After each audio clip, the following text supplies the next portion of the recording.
that flame strike correctly, keeping Terizla at a distance, it can be a little tough. But more importantly, I think the only reason they locked in that Terizla is to actually have something that can cope and maybe even out damage the Grok in the early stages of the game. Level 1 is going to be super interesting. Yeah, and not only that, you got two troubles here for Evos Legends. Would you focus down either one of these front lines? Was it going to be the Hylos or Terizla? I feel Terizla here definitely poses a bigger threat here with that huge sort of the way to actually start off fight. So I'm not too sure his ultimate deals a truck ton of way to actually change the momentum of a team fight. Yes, keep feeding my Terizla ego here. I feed off of this energy, yes.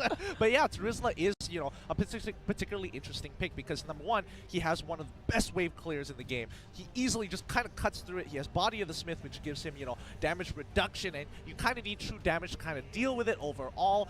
His stats are very, very annoying and very high in the early stages of the game. But enough about Terizla. The question is how they utilize him as a weapon. Are they using him defensively, or are they using him just as a wave clear bot that has an ultimate that may or may not necessarily get a good flank? Might just be that wave clear bot, which I do prefer because like sometimes when you go into it, that split push, how many members do you need to really commit to take down Terizla? And sometimes he can't turn around that 1 versus 2 or even 1 versus 3 sort of matchup right there. I think like let's think about the previous drafts. Like they're switching him out, making sure that high loss isn't there now. So it's like, okay, what's something that can wave clear? We could take a rival on to actually deal with side lane push, and I think Terizla is a pretty good option if that's the mindset they want to go in. When you have something like Executioner Strike, 3 charges of it to clear and wave easily, I think that's a-okay. But like, let's move on from Terizla here because again, we're seeing Kimmy. That's a lot of early game pressure. We're seeing Grok on the other side, and it's like, where do we go from there? Well, where do we go? Into the battlefield, and slowly, well, there's so many things that could possibly come into this sort of draft where, of course, those sort of burst mages, Lilia, I'm looking forward to that, how it's going to be faring against the mobility that Harif has, and same goes to that sort of Kimmy pickup. Because from the side of Rex Kion, one part of me says yes, they do seem to have like the perfect sort of draft scenario for them, but it's really down to execution because if they do not get any early leads with such a stacked sort of lineup, then what's the point? I don't know. Oh, looks like the drums are coming back up and the cheers have begun. It looks like the games are ready. RRQ versus Evos Legends, Game 3. Who is going to take this away? Well, starting off with a pretty much a safe sort of lane for Evos Legends here. Donkey hoping to secure that early level 2 as we are looking to actually fight off against some of all these guys of Rex Kion. Yeah, they're going to be trying to keep control as much as possible. RRQ kind of, rotating about. Looks like the arrival is being used by Xborg here to make a difference, so he doesn't lose too much EXP, but it looks like both sides, they're unsure who wins the level 1. Yeah. Like, if they go in with the invade, like, it's going to be a bloodbath, but I don't think anybody's really going to win, and I think they're both giving each other the ample respect. Yeah, and this time around, of course, it seems like they really know that they're still going to be going all out towards the mid-game here, but oh my, Luminaire taking pretty much a huge blow, been a little bit way too late to secure that River of Crap, so that buff's definitely going over towards the favor of Evos Legends. Now, Sin already going on that great clearing, and he himself is going to regenerate so much with that goal lead. Here it goes, he's going on to his aura, pop out that Viraga armor as he will be joined by Liam.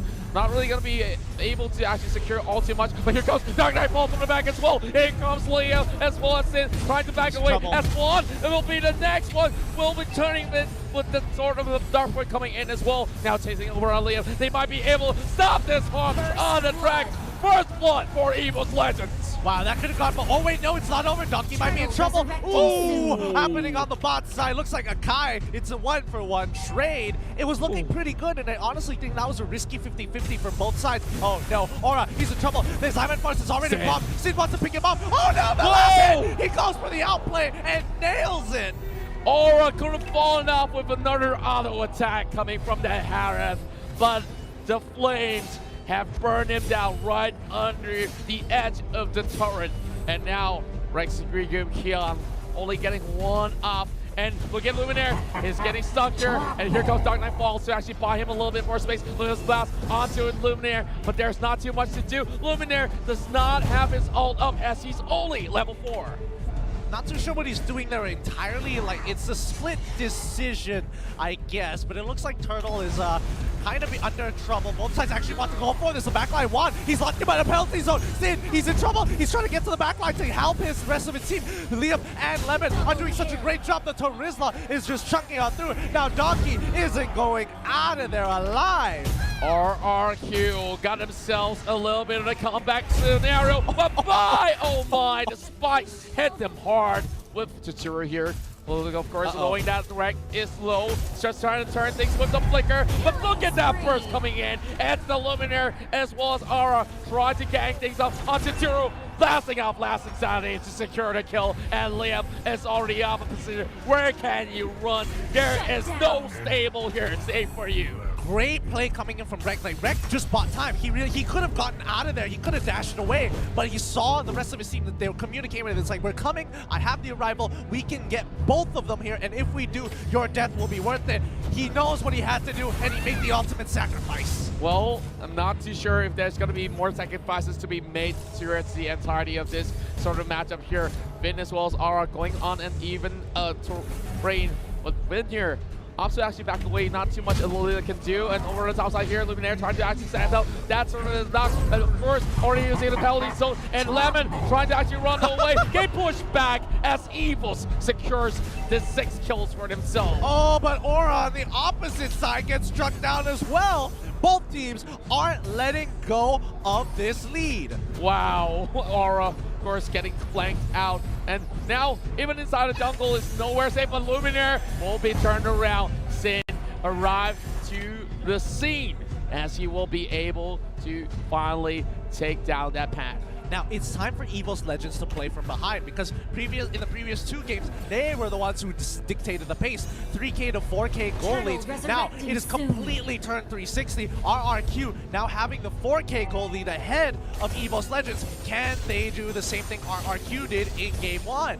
Well, I do believe that RRQ here definitely have huge priority on this turtle here with Donkey marching forward. He's going to be buying a little bit more space here, but Liam here is trying to actually negate them from entering at all. Nice to charge over the side of one. Here comes Dark Knight Falls as well. That's going to be that turtle up for grabs, but Sin does have a little bit more space. Flicker coming from Liam. And no, but not blast it up in the air, and now Donkey has to fall back, but Luminaire keeping them at bay. They are not going to be having enough room, and he's going to leapfrog in towards that tower ridge and turn things on around, and Rex Keon here will secure 1 kill with Terizla smacking them down. Oh my goodness, what a fight. Luminaire, actually, what a beast. He was able to keep them under control so they couldn't go forward, even with the Salmon Force. But unfortunately, on the top side of the map, Rex doesn't win this matchup against Lemon until later into the game. He needs to get that Blade of Despair. He needs to get his 2nd and even 3rd item before he can take Lemon on. Yeah, it's way too early for him to actually take down that Terizla. And one, being so annoying on those Dark Boots, so we're getting that health. So it's going to be by solely waiting for that cooldown to come back up online. But luckily for him, there's not enough that objective, so he can just stall things out. But here comes Liam here, trying to actually steal this one away. Rek with the Dark Knight Falls will be escaping from this with RRQ, just setting things straight. Look at the goal, skyrocketed to 3,000, or, well, hitting towards 5K mark real soon. Yeah, and you know, Rekt, he has to play super safe. The moment he sees Hylos by himself, he's like, oh boy, where's the rest of the team? I don't see them on the map. I have to use my Dark Knight Falls super early as a precaution more than anything else. Well, I definitely would say that they need to take careful steps here. Donkey now trying to protect one for a little bit more. There's going to be a little bit of crash in towards the bottom lane here as we see Rex Freakum trying to go for this setup. We're looking at Rek as well as Luminaire already prepared to defend the tower as well. They do have the Dark Boots up, and Vin will be hugging by the corners of that brush. Well, Luminaire already getting spotted out, but Luminaire does not have that superior position to actually pull up a good Hurricane Dance. While Terizla still camping on the top side, which means that the expert will be well occupied, will not join the fight with the rest of the team. And now Aura taking quite a bit of damage here against this Rizla. He just needs to auto space correctly. He's doing a great job. The true damage is coming in. He's low enough to actually come into this, and now Aura has the range. He has full gauge. Rex wants to turn this around. He has help. He needs to buy some more time. And then strike. One more! Oh! He does it! The execution of strike was enough! And they turn it 1-for-1. Here comes Lunar going in for Hurricane. That's a little bit of the back and forth trade going on. And Sin! Oh my goodness, Tsuru lands that final blow in the coffin, and they open up tier 2. What did I tell you about Rizla, man? That's the beauty of him. If he gets you low enough, that revenge strike will execute you. It does max percentage health, missing damage, true damage even. Sorry, just regular damage against your opponent. So the lower you are, you get hit by that revenge strike, that pop. Ooh, so satisfying. Yeah, it just popped like a pimple, and look at that turtle go. This is going to be Rex, Rig, and Keon just slowly showing who's boss. And Evos Legends gonna find a little bit of a response as well. Now, speaking of that, here comes Evos here trying to catch out to the concentrated energy being bought out by Sin. So this is definitely gonna be some great coverage of all that map control coming from RRQ. No. Yeah, it's not going to matter too much. Luminaire can disengage with the Hurricane Dance, but, you know, the pressure from Lemon, that's what it's about. He lands that revenge strike, and now he's going to chip away with the executioner strike, because Aura on the top side is in a lot of trouble. He takes quite a bit of less. Maximum impact does actually land, but Donkey trying to buy some time. Sin doesn't let him go through. Chrono Dash was just enough. Now, RRQ has already got themselves into the position where Luminaire also tries to actually catch them out. Only inhibitor turrets left for Evos Legends here, as we do wait for another minute before that Lord shows up. So 9 minutes pass. We're looking at the goal graph here, of course, slowly going upwards. RRQ here has already made sure that they could not have any Evos members pushing towards the mid lane. Yeah, and now RRQ, you made a really good point, because they're trying to just choke Evos out before they hit their power spike. And we know for a fact Evos scales so side of the map. I mean, Evos Legends now have to defend against this upcoming Lord push. RRQ 9k ahead. We've seen this happen the other way around during game 2. This lead might be a little bit too much for Evos to handle. Well, it's kind of like what they actually delivered in game number 2 in that sort of sense, where Evos Legends is just getting a little bit of taste of their own medicine of what they just did. And true enough, look at how they know. They did have that sort of same pick, which was the Kimmy. Of course, now we have Luminaire trying to go in for another setup right here. Ooh. But is Evos ready to actually take this fight? Because there is the Lord already marching for it, swinging the hammer upon Donkey here. Good setup. They're going for the big setup here on the play. They're trying to push on through, but on top side, Harold is getting pushed away. I think they're trying to lock Sin down, but the Salmon Force is a little too much. He doesn't pop it down. Sin is in trouble now as he pushes away the rest of the team, zoning out, taking quite a bit of damage, but the shield from the Chrono Dash is a little too much. Arrival being used on the turn to buy some time and damage. Aura pushing on through, clearing up the waves. Well, now it's still pretty much even out, but Evos members are slowly losing those grip. They need to hold on a lot more stronger. They did lose out the Lord, which means that they have a little bit of a sign of relief, to say the very least. Now we're just waiting for Red to come up online, because he could not actually leave that base. And now Helker rendering him a little bit redundant in that sort of sense, where he's supposed to actually go for this push. He's supposed to actually dive for the back line, but he could not find Sin. He could not even find the lines of Tsuru. Now, Numeron's left coming in. Instead, here comes the setup coming from Donkey as well as Luminaire, but they got the pin over the wall. But here comes Avatar coming out from the Harif as well. They're going on the reset. They don't have any more minutes left, and RRQ patiently waiting to blow. And there's not much time left. If they give too much of that time over onto Evos Legends, they might just find a way to fight back. They're doing a really good job in terms of defense. They have superior wave clear. They're making sure that they're using Lilia as much as they can. But the problem is that Juan doesn't have those black shoes. Lemon trying to 2v1 here. Rex has to get on out of there as Luminaire won't be able to support him. Lemon has too much damage on his side. He buys the glowing wand to kind of help out the team.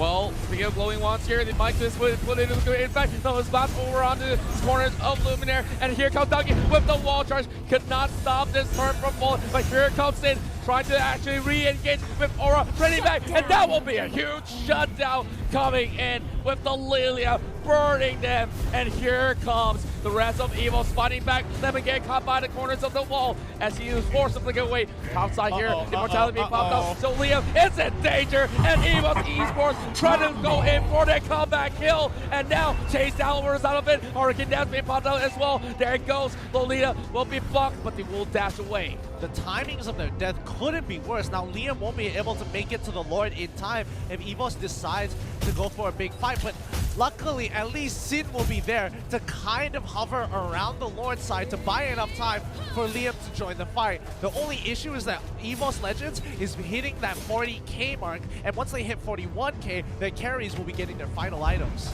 Well, that will definitely be pretty much scary soon. once they do hit that final mark. Now, things are slowly getting into shape as Evos Legends stabilizes himself with about 4k gold. That Lord's coming up online for the second time round. Lolita already rotating across, spots out Lydia as well as the export moving forward. Donkey trying to actually make sure that no members of RQ gets anywhere close, but now there's going to be a commitment over the top side. Yeah, he's trying to win this 1v1. It's kind of a struggle because Immortality is just so powerful. Rek is in trouble. He has to use the... Ooh, he sidesteps. That might have been able to chuck him down to about 1 HP if he got another auto attack as well as the revenge strike. One's in trouble, has to take the black shoes, is forced to pull backwards as Rin now. Glorious Pathway has been put. They're trying to lock him down. Donkey is in a lot of trouble. The power nature isn't back up, and on the bottom side, Sid is taking so much damage from Korra. Rek trying to turn it around. The silence is enough, but the stingers don't land. But now they have a lead. That's a lot of elements being committed, and now Evos don't really have too much to actually fend off the likes of RRQ. Luminaire now already losing out that Hurricane Dash. Liam just have to fall all the way back. Well, look at Donkey, he still has Immortality. Oh, that's a huge penalty, so a long time with Luminaire pass. RRQ locking them down. Aura does have the Piragama using the last insanity to actually escape out of it, but it will be the double kill falling in the hands of RRQ. And now Evos down to only a few members left, but here comes Donkey. Great play, uses the Hurricane Dash real quick to get it out. He should be able to kill Liam here. Rek nails them, and he's gonna keep on pushing. What did I tell you about Terizla? Ultimate at the end, the great penalty zone, like, my God. Yeah, I'm so right now, but now let's watch this 1v1 here between Rek as well as Vin. Well, Vin was not really all too scared. He says, I can take you any day. And, well, that's a huge silence coming in, and Rek creating a little bit of discord between the two. Now trying to actually turn things around, over-committing, and Rek finds it. He's dead. He doesn't win this. He gets the bulwark. He gets the Guardian bulwark. Finn actually wins that trade. We talk about Lolita here, usually not really having a huge damage output, and this is where RRQ shows them how it's being done. Fortune being purchased from the Kimmy. This is unfortunate because now that he's down, the rest of the team needs to somehow figure out a way to defend Lord while still holding pressure. Lemon is on the top side of the map. He has a flag, but the rest of Evos Legends can't really do too much to protect the Lord and give it over. They just have to. You don't have a choice. Well, they definitely don't have any more choice. Luminaire getting closer and closer, and that's last insanity. That is it! That is the biggest still and a long time. Evos Legends, they might lose their lives, but they have the Lord. They were baiting it out. This is it. RRQ is looking to end this game right here, right now. Lord just spawned on the bottom side, but that's not their concern.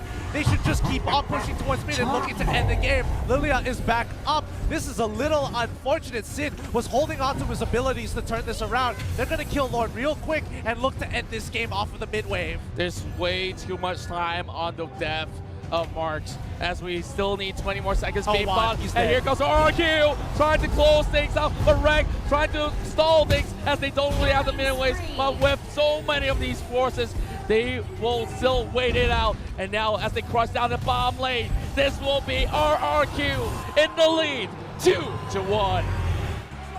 That was 300 IQ coming in from RRQ. They purposely baited out the Lord fight. They decided, you know what, we're going to put it at almost 1 bar of HP just to let them commit to a fight, which they wanted to. Waste their ultimate abilities on the Lord so that we can collapse and take you out. And look at the rejoicing members of RRQ. After a crushing Game 2, they come back with a statement. We're not going down just yet.